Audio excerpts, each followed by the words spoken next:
warahmatullahi wabarakatuh dan salam sejahtera untuk kita semua. Perkenalkan, nama saya Sukmawati SPD MPD, salah satu dosen di program studi pendidikan Pancasila dan Kewarganegaraan, jurusan Ilmu Sosial Fakultas Keguruan dan Ilmu Pendidikan Universitas Tadulako. Bidang ilmu saat ini yaitu Pendidikan Kewarganegaraan dan Sosiologi Kewarganegaraan. Tujuan video ini adalah bentuk pernyataan diri dosen dalam wujud bukti Tridharma Perguruan Tinggi, khususnya di bidang pengajaran. Pelaksanaan perkuliahan ini menggunakan prinsip DIA. D, delivery. Delivery adalah bagaimana proses mentransfer ilmu pengetahuan maupun pengalaman kepada mahasiswa dalam proses perkuliahan dengan menggunakan prinsip student centered learning, di mana diberikan kebebasan kepada mahasiswa untuk mengeksplor berkaitan dengan mata kuliah yang akan kita bawakan, bahwa mahasiswa diberikan kebebasan mengeksplor tersebut yang berkaitan dengan topik pembelajaran pada pertemuan saat itu. Kemudian yang kedua adalah I, interaction. Interaction di sini berkaitan dengan bagaimana proses interaksi antara dosen dengan mahasiswa di dalam kelas maupun di luar kelas. Di sini ada beberapa strategi yang kami biasa gunakan, yaitu melalui tanya jawab, kuis, maupun menggunakan platform media sosial yang ada, misalnya melalui WA group, melalui Zoom meeting, atau menggunakan berbagai media-media yang lain yang bisa memudahkan antara mahasiswa dengan dosen dalam proses komunikasi, dalam proses mempermudah bagaimana proses perkuliahan agar tujuan perkuliahan tercapai. Kemudian yang ketiga adalah assessment. Assessment di sini di awal perkuliahan kita sudah melakukan kontrak kuliah, kemudian dijelaskan bagaimana proses penilaian dari awal perkuliahan sampai akhir perkuliahan. Di sini di awal perkuliahan sudah dijelaskan item-item yang sudah menjadi penilaian. Yang pertama adalah attitude, kemudian yang kedua adalah kehadiran, kemudian yang ketiga adalah bagaimana dia interaksinya antara dosen dengan mahasiswa, antara mahasiswa dengan mahasiswa. Kemudian yang keempat adalah nilai UTS, kemudian yang terakhir adalah nilai ujian akhir semester.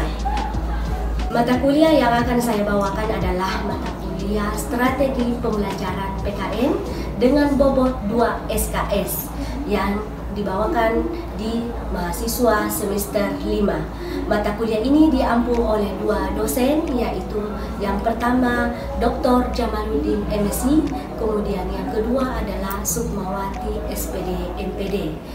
Mata kuliah ini adalah salah satu mata kuliah wajib di program studi pendidikan Pancasila dan Kewarganegaraan. Capaian pembelajaran lulusan dari aspek sikap itu adalah ada 3, yaitu menjunjung tinggi nilai kemanusiaan dalam menjalankan tugas berdasarkan agama, moral, dan etika, yaitu KS2. Kemudian yang kedua yaitu taat hukum, disiplin dalam kehidupan bermasyarakat dan bernegara, yaitu KS7. Kemudian yang ketiga adalah menginternalisasikan nilai, norma, etika akademik, yaitu KS8. Kemudian dari aspek pengetahuan, yaitu memahami konsep instrumentasi dan praksis pendidikan atau PP2. Dari aspek keterampilan umum, yaitu mampu melakukan pendampingan terhadap siswa dalam lingkup pembelajaran pendidikan Pancasila dan Kewarganegaraan. Keterampilan khusus yaitu melakukan pendalaman bidang kajian pendidikan kewarganegaraan sesuai dengan lingkungan dan perkembangan zaman atau K8. Kemudian capaian pembelajaran mata kuliah atau CPMK ada 5, yaitu pertama, memahami tentang teori-teori belajar dan pembelajaran. Kemudian yang kedua, menganalisis karakteristik proses pembelajaran di sekolah. Kemudian yang ketiga, merencanakan, mendesain strategi pembelajaran yang tepat. Kemudian yang keempat, membandingkan beberapa model pendekatan metode pembelajaran.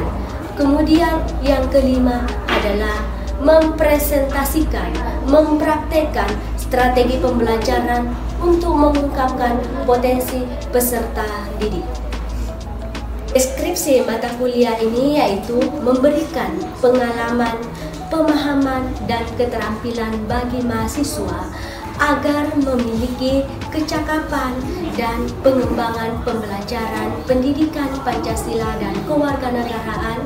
Materi perkuliahan meliputi beberapa konsep, yaitu tentang pengertian dasar konsep strategi pembelajaran PKN, kajian kurikulum PPKN di sekolah maupun model-model pendekatan dan metode pembelajaran yang aktual, strategi dan jenis-jenis model pembelajaran, strategi, materi, metode, media, sumber dan evaluasi pembelajaran yang diaplikasikan dalam pembelajaran PPKN.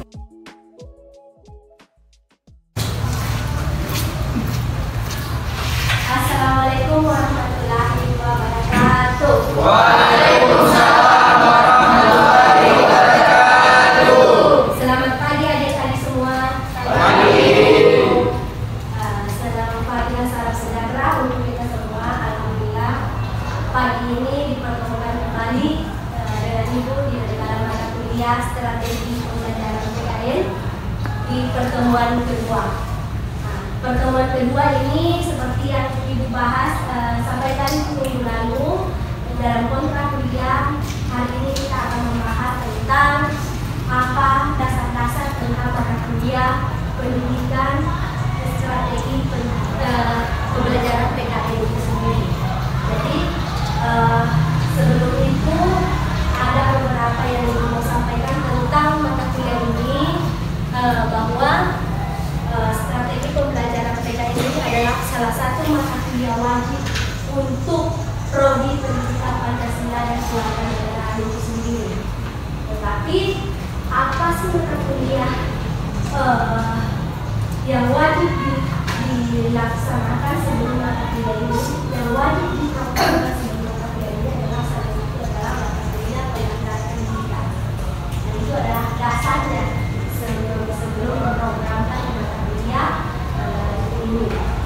yaitu makanya mata kuliah ini nanti diprogramkan di semester 5. Ya, sampai di sini adik-adik Ibu mau tanya dulu, apa yang kalian pahami tentang apa itu strategi sebelum masuk ke materinya?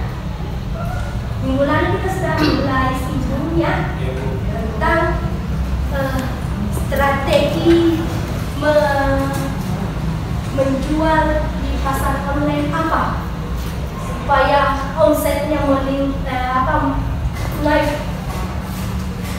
Kalau dalam pembelajaran PKN juga itu butuh strategi supaya tujuan pembelajaran tercapai. Ada yang bisa memberikan pemahaman dasar berkaitan tentang apa itu strategi sebelum kita masuk materi? Silakan. Ada? Ya, silakan. Siapa namanya? Kiki. Silakan Kiki. Terima kasih. Kalau menurut saya pribadi, strategi itu adalah suatu cara berpikir dengan menggunakan kegiatan bahan untuk mencapai tujuan seperti kalau pembelajaran untuk mencapai dengan pembelajaran. Oke, luar biasa sekali ya. Betul. Strategi adalah suatu cara untuk mencapai suatu tujuan. Jadi dalam pembelajaran untuk mencapai tujuan pembelajaran, khususnya pembelajaran PKN. Ada yang bisa menambahkan? Ya, silakan. Siapa namanya? Siti Rukmana. Silakan Siti Rukmana. Menurut saya strategi itu adalah suatu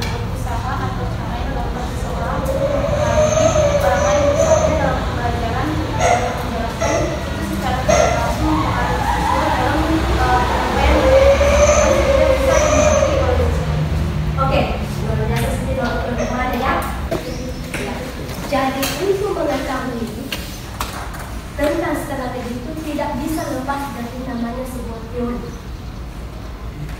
Teori dasar dalam menentukan suatu pendekatan itu ada 3 yang perlu kita pahami, yaitu yang pertama adalah menurut teori humanisme.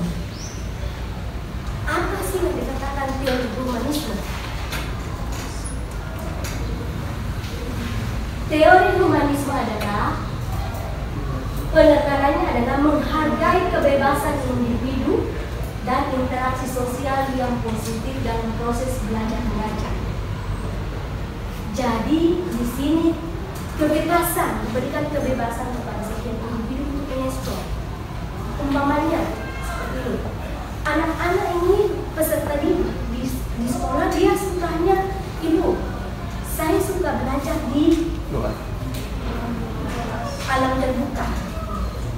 Berikan kebebasan untuk mengeksplor.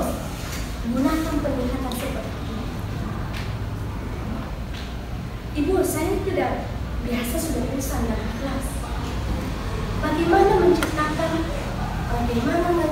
sesuatu atau strategi pembelajaran bisa kita buat dengan cara ini yang harus selesai. Kemudian yang kedua adalah menggunakan teori konstruktivisme. Apa itu teori konstruktivisme?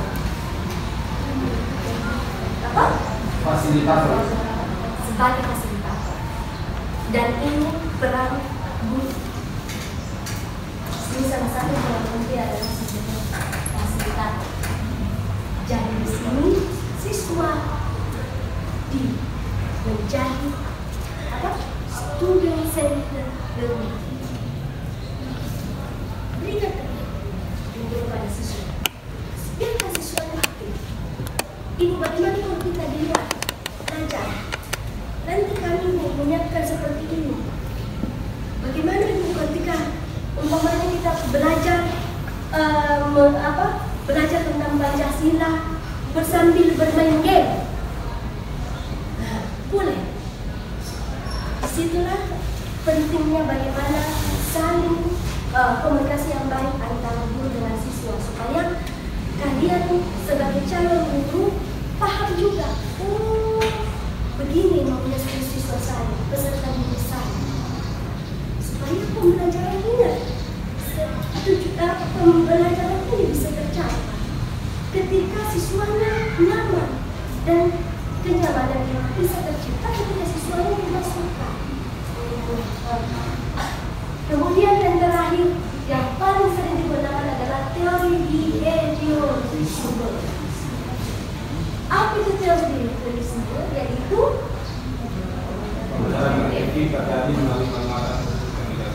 iya, maksudnya di sini pada behavior itu adalah pembiasaan yang dilakukan secara berulang-ulang. Pembiasaan yang dilakukan, pembelajaran yang dilakukan umpamanya peserta didik dituntut untuk masuk tepat waktu jam 7.30. Jam 7.30 masuk. Berarti sebelum jam 7.30 sudah ada di sekolah. Bagaimana kita membiasakan setiap mahasiswa? Berikan apa yang pertama? Pokoknya melalui pendekatan biasanya dikenal namanya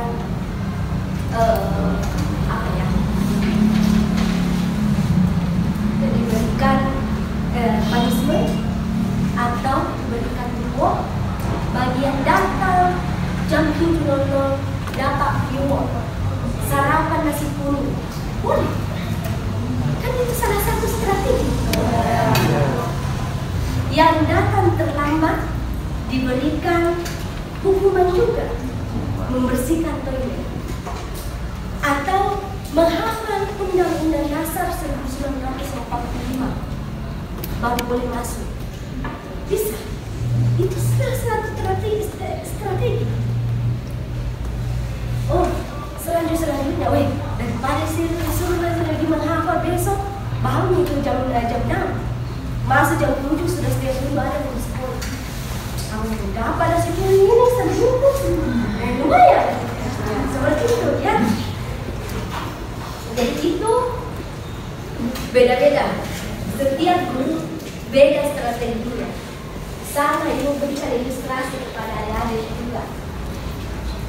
Siapa namanya?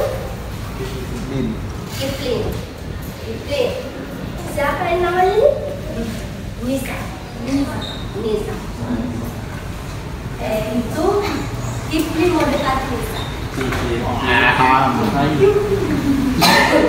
Mau batu. Zul juga mau dekat Nisa. Satu perempuan, dua laki-laki. Strateginya Zul dekat orang tuanya Nisa. Perhitungan. Untuk Kipling langsung ada dekati si perempuan. Sama-sama tujuannya mau mendekati, tapi dia hasil langsungkan kepada pihak perempuannya. Zul dia punya strategi lain. Lalu saya langsung ke orang tuanya. Saya serius mau langsung. Dan langsung yang mana kira-kira? Beda strategi, keduanya sama. Jadi pembelajaran beda-beda strateginya, tetapi tujuannya bisa saja sama. Sama di kelas ini, di kelas A bisa saja saya strategiku untuk menyampaikan pembelajaran di kelas 3 ini menggunakan pendekatan A. Di kelas B bisa saya menggunakan pendekatan B. Dan bisa disamakan. Kenapa? Karakteristik setiap peserta itu berbeda. Jadi kita harus menggunakan juga seperti itu. Pendekatan yang berbeda. Ya, itu yang jadi apa sih itu? Setelah kita memahami sebuah teori, tahu tadi apa itu tujuan pembelajaran PKN. Tujuan pembelajaran PKN itu sendiri, Ibu berikan garis besar itu ada 3.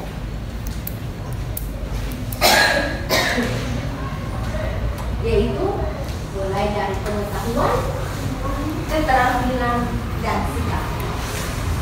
Yang pertama, yang mana sih dikatakan pengetahuan di sini? Tujuannya ke depan bahwa ini siswa diharapkan memahami prinsip atau nilai dasar tentang pembelajaran PKN.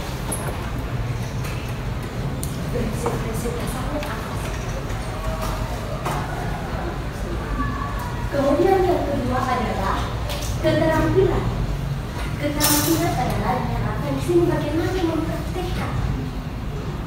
Seperti tadi, kalau kita mau memahami tentang pembelajaran PKN, nilai-nilai yang terkandung dalam Pancasila, bagaimana supaya siswa ini bisa memahami semua, minimal 80% siswa dalam kelas itu bisa memahami itu tentang nilai-nilai Pancasila. Tentunya tentang nilai yang terkandung dalam sila pertama, sila ketuhanan. Bagaimana supaya siswa ini mampu memahami itu? Bagi yang muslim, sholat. Bagi yang non muslim, pergi di gereja. Dan orang yang sholat itu tidak diganggu, orang yang di gereja tidak diganggu. Saling menghargai. Dan ketika menjalankan ibadah itu maksudnya.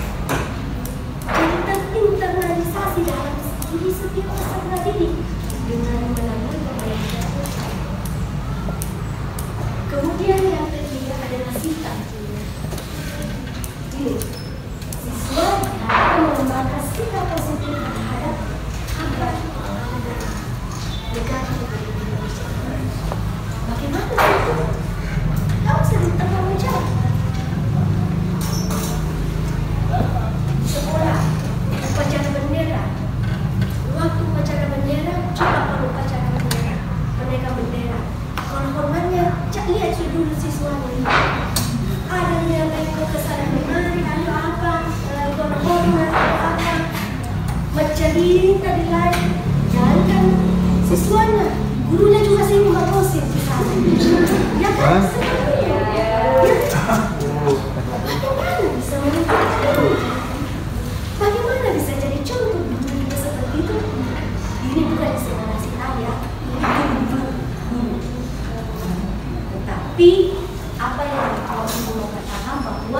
memberikan suatu contoh leader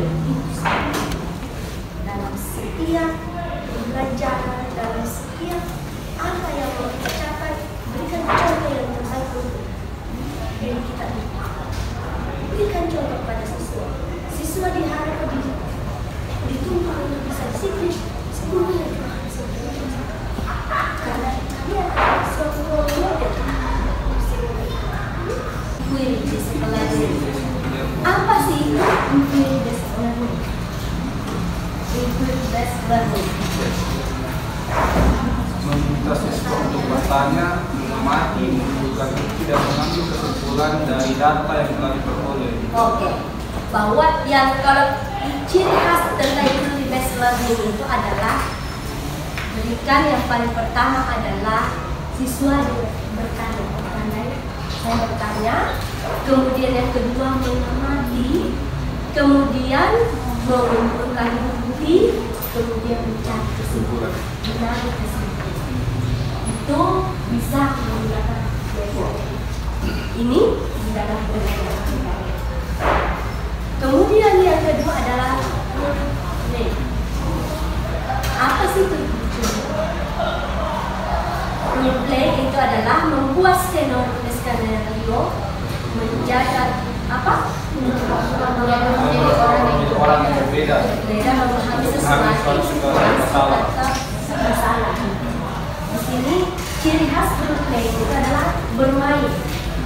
Jadi kita mendating. Di sini bagaimana yuk kita memahami tentang nilai-nilai Pancasila dengan cara bermain. Ayo kita bermain bola kaca, bisa. Bermain domino, bisa. Bermain Pokemon, di luar cari, bisa. Itu caranya. Supaya bisa memahami dan itu harus ditahu dulu bagaimana siswanya, karakteristik siswanya. Kalau siswanya suka bermain, gunakan itu. Tapi kalau siswanya tidak suka sukanya serius, boleh juga serius. Tapi biasanya siswa lebih senang itu kalau bermain. Bermain sambil belajar. Nah itu kalau bilang suka main TikTok, ayo kita sama-sama main TikTok. Nah, boleh main TikTok dengan bagaimana memahami nilai-nilai Pancasila, nilai-nilai sila pertama apa? Ketuhanan yang Maha Esa sih nilainya apa? Menghargai orang yang beribadah. Bagaimana sih itu wujudnya? Ayo kita mau begini. Nah, bisa. Yang kedua, kemanusiaan yang ada dalam beradab. Bagaimana itu? Menghargai sesama manusia itu bagaimana? Ketiga, persatuan. Apa nilai-nilai yang terkandung dalam itu? Bisa semuanya. Kemudian yang ketiga adalah case study. Case study itu ditandai adalah memberikan kasus. Kasus apa sih itu? Berikan kasus ke siswanya. Umpamanya di sekolah atau karena hujan, di dalam kelas saja. Bagaimana kalau kita main apa itu? Main dadu. Video itu satu halaman ini dipisah ini. Tehnya belum saja ditulis tuh. Main dadu. Boleh. Jadi itu kreativitas itu tergantung guru itu adalah sebuah sutradara. Sutradara itu yang mana? Bagaimana menyampaikan jelas supaya pembelajaran ini tetap pembelajaran itu interaktif. Pembelajaran PKN keluarkan stigma itu pembelajaran PKN itu membosankan. Tapi bagaimana pembelajaran PKN itu adalah sebuah pembelajaran yang menarik, interaktif dan terkini. Ciptakan bukan itu. Dan itulah yang diharapkan dari calon-calon pendidik seperti itu ada di semua. Kira itu sangat menarik ya. Semoga itu yang menjadi apalagi namanya untuk ada semua motivasi untuk adik-adik menjadi calon guru dan menciptakan inovasi pembelajaran PKN yang ke depan yang sangat menarik. Seperti yang Ibu sampaikan bahwa di awal pertemuan pendekatan yang akan diberikan dalam pembelajaran strategi pembelajaran PKN itu sendiri adalah melalui case study dan berbasis project. Case study apa itu, yaitu silakan nanti ke depan mencari kasus. Jadi nanti ibu bagi kelompok, ini semua di kelas, bagi kelompok untuk ke sekolah. Di sekolah itu adik-adik mencari kasus-kasus tentang bagaimana sih tentang pembelajaran PKN di sekolah. Ada di sekolah di SMP, MTS, SMA, MA, SMK.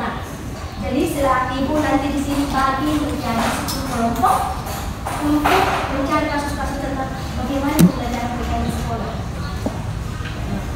Itu silakan kumpulkan semua data-data yang berkaitan tentang bagaimana pembelajaran PKN di sini. Seperti tadi bahwa pembelajaran PKN itu membosankan atau apa yang jelas dari itu kita analisa, tapi bagaimana itu adalah semua fokusnya adalah di guru, karena guru itu kembali lagi guru itu adalah sebuah sutradara yang men-setting dalam hidup. Gurunya bagaimana tujuan pembelajaran ini bisa tercapai, itu adalah sebuah gurunya yang men-setting bahwa bagaimana supaya pembelajaran ini bisa tercapai, harus pendekatannya tepat supaya sasarannya juga tepat. Sekira itu yang ibu sampaikan. Wabillahi taufiq wal hidayah. Assalamualaikum warahmatullahi wabarakatuh.